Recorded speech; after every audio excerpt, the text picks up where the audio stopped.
नहीं नहीं नहीं, ये है ही नहीं भाई, ये होना ही नहीं चाहिए। 2024 में हम लोग रोनाल्डो वर्सेस मेसी की हाइप की बात कर रहे हैं। रोनाल्डो वर्सेस मेसी का जो दबदबा है, जो डोमिनेंस है, या फिर कहते हैं ना कि अब हम फैंस ने इस तरीके से सोचने लग गए हैं कि चल यार अपने मजे के लिए हमको रोनाल्डो मेसी देखने को मिल रहे हैं, खेलते हुए देखने को मिल रहे हैं, और यही कुछ चंद महीने कह लो, कुछ चंद टूर्नामेंट्स कह लो जहां पर हम लास्ट रोनाल्डो मेसी को देख रहे हैं, लेकिन वो एक कदम आगे की परफॉर्मेंस देते हैं। जिस पॉइंट ऑफ टाइम पे आपको लगता है कि आज के फ्यूचर सुपरस्टार हमको डोमिनेट करते हुए देखेंगे, हालैंड ने 4 गोल मार दिए, उसी दिन मेसी यहां पर एक ही गेम में 5 असिस्ट कर देता है और 1 गोल भी मार देता है। उसी दिन यहां पर क्रिस्टियानो रोनाल्डो भी एक सुपर परफेक्ट हैट्रिक मार देता है। और इसी के साथ यहां पर अगर हम मेसी की बात करें, भाई तुम और मैं जब तब करते रह जाएंगे, भाई अपना कर्तव्य करके निकल जाएगा, वो यहां पर MLS भी जितवा देगा, MLS player of the tournament भी बन जाएगा, Inter Miami player of the tournament year भी बन जाएगा, कोपा अमेरिका भी जीत जाएगा, Copa America player of the tournament भी जीत जाएगा, और वो यहां पर नोवा बैलन डोर भी उठवा देगा। और मासूमियत भाई की ऐसी होगी कि वो आएगा भी नहीं लेने, और तुम और मैं जब तब करते रह जाएंगे, भाई अपना कर्तव्य करके निकल जाएगा और इंटर मियामी में अपना नोवा दिखा देगा वो अपना।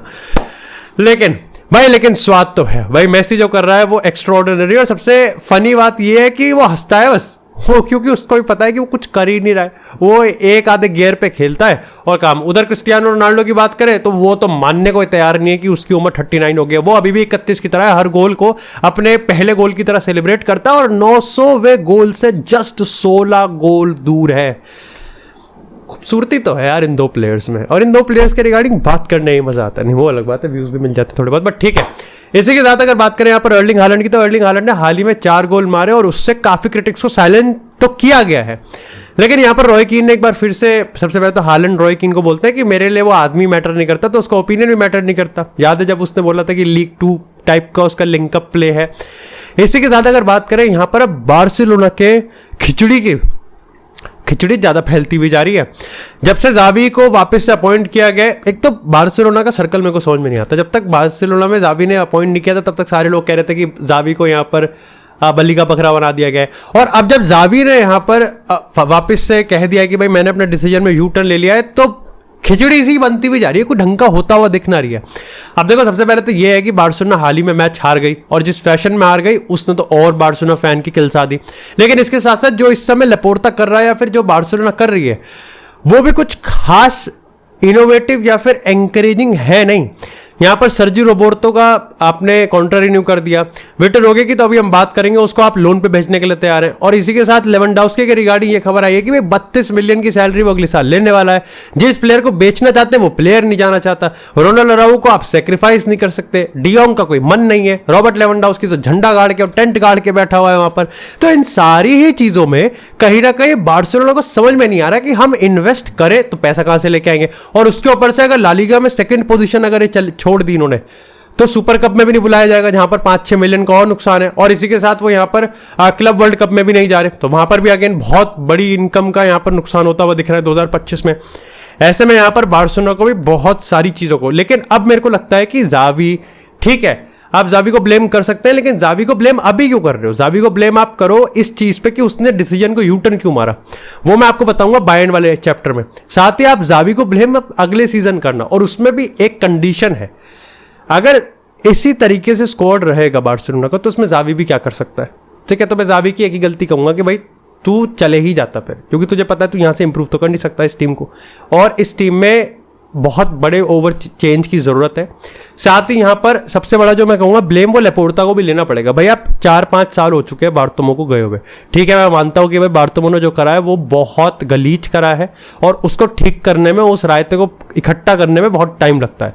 अब लेकिन छोटे छोटे स्टेप्स तो दिखा जहां पर होता है कि हाँ भाई एक चेंज की तरफ जा रहे हैं, एक बदलाव की लहर दिख रही है। ये तो ऐसा लग रहा है कि हाँ ठीक है हम कर देंगे, बढ़िया सब बेहतरीन चीज है, कोई दिक्कत की बात नहीं है, बार्सिलोना पे प्राउड फील कर लो, बार्सिलोना पे फील कर लो। और जब बात आती है एक्शन की तो कुछ होता ही नहीं है।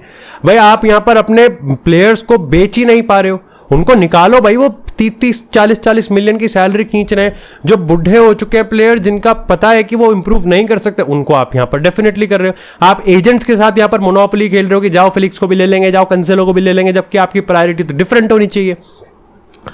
लेकिन विक्टर ओके की बात करें तो हाल ही में विक्टर ओके के रिगार्डिंग ये खबर आई कि भाई उसको लोन पे भेजना चाहिए। अब देखो इसमें कोई गलत नहीं है, मैं पहले ही बता देता हूँ। आर्दा गुलर के साथ भी मैं हमेशा से बोलता आ रहा था कि ये कोई बहुत बड़ी इसमें कोई रॉकेट साइंस नहीं है, ये हम फैंस की गलती है कि हम 17-17 साल के लॉन्डो को हम समझ रहे हैं कि ये पाओ कुबार्सी है, लमीन यमाल है, या पता नहीं क्या क्या है।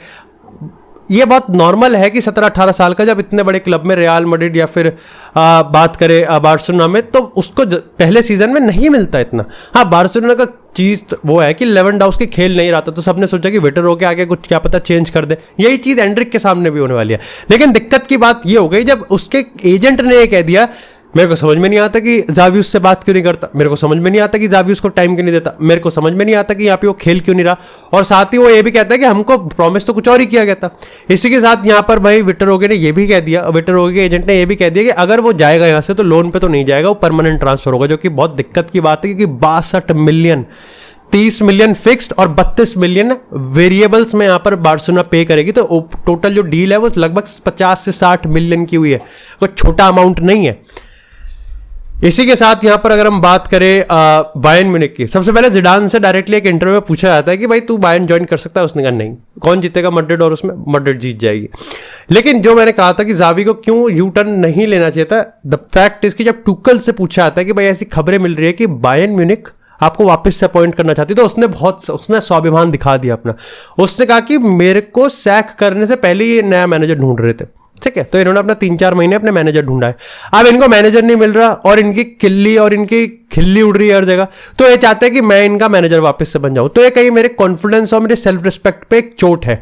उन्होंने कहा कि मैं अब अपनी तरफ से क्लियर हूं कि जब इनको नहीं चाहिए था मैं, और अब इनको कोई मिल नहीं रहा तो इनको मैं चाहिए, वो हो नहीं सकता। ऐसे में बायर्न के रिगार्डिंग एक खबर भी निकल के आई कि इन्होंने टेन हैग को अब इंटरेस्टेड लिस्ट पे रखा है, और मैनचेस्टर यूनाइटेड के लिए हो सकता है ये एस्केप रूट। मैंने तुमको लास्ट के फुटबॉल डेली के एपिसोड में बताया था कैसे यहाँ पर टेन हैग को सैक करने में ना इनको फाइनेंशियल नुकसान हो सकता है। लगभग आपको 20-25 मिलियन या 15 मिलियन का आपको नुकसान झेलना पड़ेगा। लेकिन अगर वो पैसा बायर्न ही पे कर दे तो उससे ये हो जाएगा कि फिर मैनचेस्टर की दो में से एक प्रॉब्लम सॉल्व हो जाएगी, यानी कि आपका पैसे की प्रॉब्लम तो आपकी सॉल्व हो गई, ठीक है। दूसरी चीज ये हो जाएगी कि आपको जिस प्रॉब्लम का अब फेस करना है वो ये है कि आपको मैनेजर कौन सा रखना है, और ऐसे स्वैप हो सकता है। Tuchel to Manchester United and Erik ten Hag to Bayern, ये हो सकता है। होगा कि नहीं दैट्स अ डिफरेंट स्टोरी। लेकिन अगर मैनेजर की फेरबदल की बात करें तो यहां पर डेविड मॉइस को वेस्ट हैम से ऑलमोस्ट सैक कर दिया गया है। दोनों के बीच में म्यूचुअल कॉन्ट्रैक्ट हो चुका है, और यहां पर जुलियन लोपेटेगुई जो कि वुल्व्स के मैनेजर भी रह चुके हैं, रियल मैड्रिड के मैनेजर भी रह चुके हैं, वो अब यहां पर वेस्ट हैम के नए मैनेजर बनेंगे। मेरे को लगता है कि वेस्ट हैम में वो कैपेबिलिटीज हैं कि कुछ पैसा और लगाओ, एक अच्छा मैनेजर लेके आओ, और आप लोग यूरोपियन फुटबॉल कंसिस्टेंट बेसिस पे देख सकते हो। इसी के साथ अगर रियल मैड्रिड की बात करें तो भाई रियल मैड्रिड ने यहां पर एम्बापे के अनाउंसमेंट के लिए एक स्पेशल पैकेज या फिर स्पेशल तरीका प्रिपेयर कर रहे हैं। ऐसे में यहां पर यह खबर भी निकल के आई कि वो फर्लैंड मेंडी का कॉन्ट्रैक्ट भी रिन्यू करना चाहते हैं, जिससे काफी फैन बेस में काफी लोग नाराज भी हैं और काफी लोग यहां पर उसको जस्टिफाई भी मानते हैं। लेकिन ऑलरेडी तब जब स्क्वाड रोटेशन रोल हो, वो ये चाहते हैं कि इसका उस पर कोई असर नहीं पड़ना चाहिए डेविस वाले रोल पे। साथ ही वो ये मानते हैं कि इसका मतलब कंफर्म मान के चलो कि फ्रान गार्सिया अब यहाँ पर सैक्रिफाइस होने वाला है। इसी के साथ रियल मैड्रिड वर्सेस बायर्न के रिगार्डिंग जो प्रेडिक्शन वीडियो है वो भाई आपको कल चैनल पे मिल जाएगी। बाकी अगर आपको एपिसोड पसंद आता है एपिसोड को लाइक करें, चैनल को सब्सक्राइब करें, आपको इसी तरह फुटबॉल से एक्सक्लूसिव कंटेंट चैनल में मिलता रहेगा। तब तक के लिए stay tuned, stay safe, and I will see you guys in the next episode.